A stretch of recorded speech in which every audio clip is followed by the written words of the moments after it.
Hello everyone, and welcome for this tutorial on cjapy for the version 0.04, the introduction to the different cjapy elements.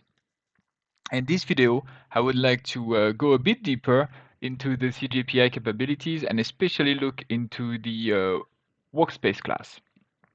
So the Workspace class is not really a class that you are going to interact with. It's because I'm explaining there that whenever you do a getReport, which is actually a post method, but when you want to retrieve a report, you are not going to retrieve just the elements that have been asked, but some contextual information and basically an object, an instance of this Workspace class that will provide you some information. And we will go through that a bit together.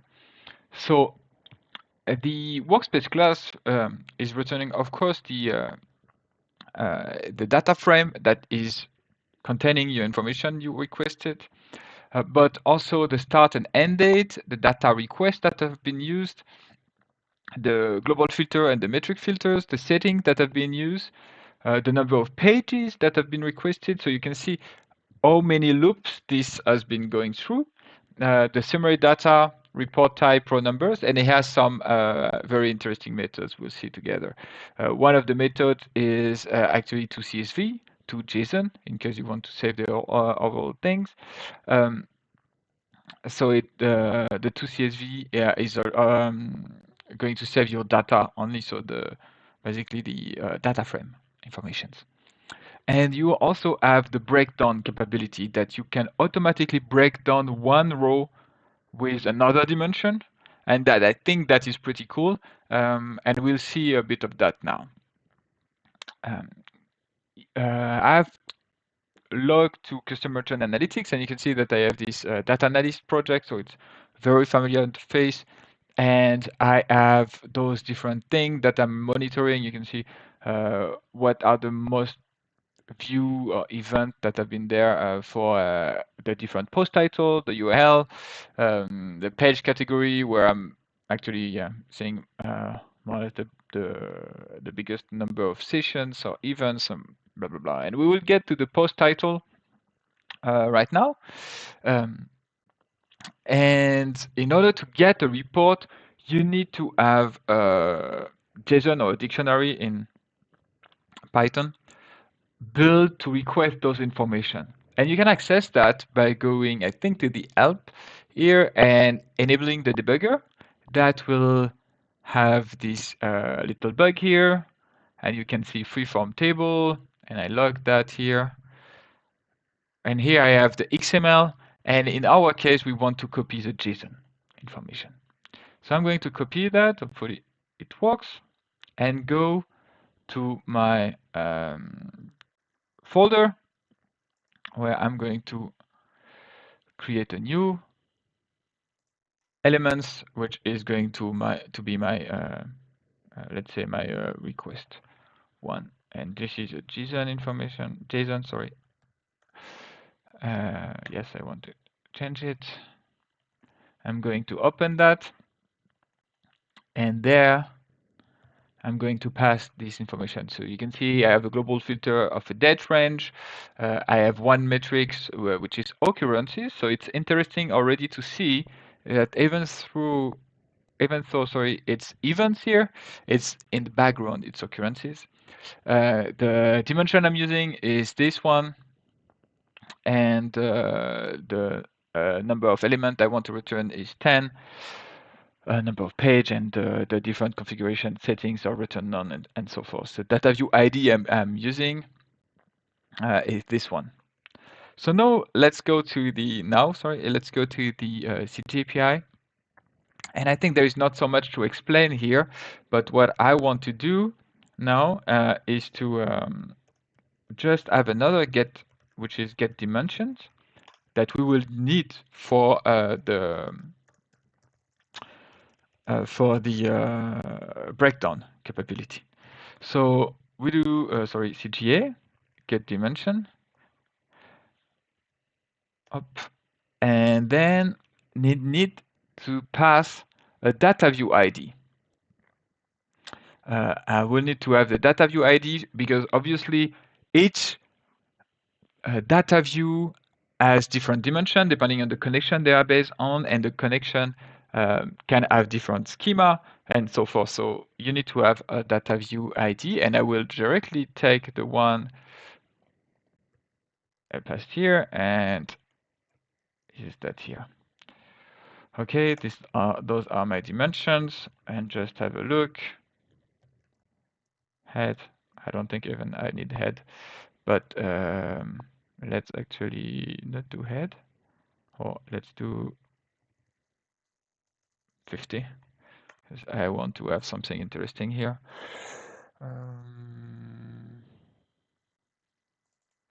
Yeah, we get something here interesting here. EMEA consulting. So let's actually try to get that. I want to have something meaningful when I'm doing the breakdown. So it's interesting for you to get that. I think AD is string contains. I cannot type apparently today. EMEA consulting. Hop.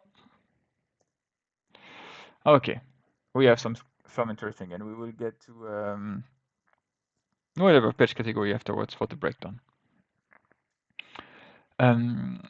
Then once we are now there, we can actually start to get the report. And the report, for the one that are familiar with the Adobe Analytics API 2.0, is actually a getReport.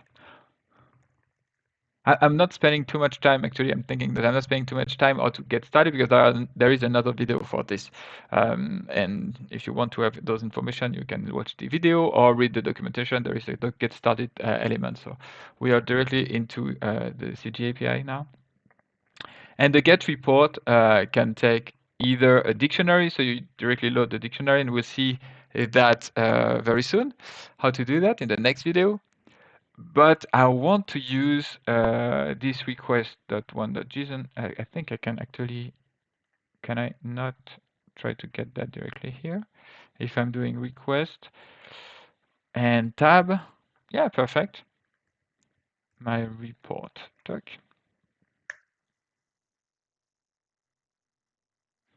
And I'm looking at my report. You can directly type it and type enter, and it gives you the different information you have run, your start date, end date, the date range that has been used, and the total row, so the number of values and the column. So you have item ID, post title, and occurrences. And if I'm doing data frame, you have all of those information. So here, 572. Let's look 572, and you see that I'm not returning the none in that case, and 399. Where is it? 398. So apparently there has been a visit in between. The thing is that if you do a new request, it's automatically getting fresh data. So yeah, apparently there is a new one request, or one people coming into my homepage while I'm actually recording this, which is nice. You can have my report. Oh, sorry, my report. You can have everything that I was explaining here. So the data request as well. I'll try to get that here, so you can see what has been used and so forth. And the other one, yeah, I mean the page number, the summary data, so I can get the total of metric occurrences is 4,800 so, and 5,000 is the total, I guess, with everything, including the non-values. The max is 72, and minimum is 1. Okay, I think that is interesting already, and I think it's more interactive. So before, in the Adobe Analytics API 2.0, I returned a dictionary where you could access all of this information, but I think now it makes it makes it easier as it's an object and you can actually interact with it. And yeah, have fun with it. Then the really cool feature I want to do is the breakdown. And here is the interesting information. So let me copy that, create a new line, and do a help. So I can give you a bit more information. So it takes an index, which is either the value of the index or which row you want to use, or either the item ID, I believe. Index of the to use as a filter, value to use as a filter, or either this one, I believe. So I always recommend to go to the index, because then you know exactly, in case, because the item ID is normally unique, but this one may not. So you can have a value that is repeating for some reason or another, and then it's actually breaking down. But in case you want to work with that, you can actually use that. But I will use the index here, and then which dimension you want to report or build your breakdown on. So in my case, I will, let's say index 0. I will take the first one, and let's have a look of my variable. I want to actually, let's say page category, because this one seems okay. Hop. So the item index is 0 and dimension is up. And breakdown report. And this one is also returning a workspace class. And you can see that I have only one row being returned. And if I'm looking at it, so you see that the item ID is home. So my category is home. And you can see that the breakdown bring me the same amount of, so there is no more than one. So basically every occurrences here have been returned to the same. And if I'm showing you here, what did I took? Category, was it page category? Hop, and I break down this one. It should give me home. Yeah, here it is with the 572. So I believe it's a very powerful features, and I'm really happy to bring that to this API module, cjapy module. Let me know if you like it. Let me know if you want me to change the Adobe Analytics API return to get to get the workspace. I think because the structure is the same, it should work pretty fine doing the same thing.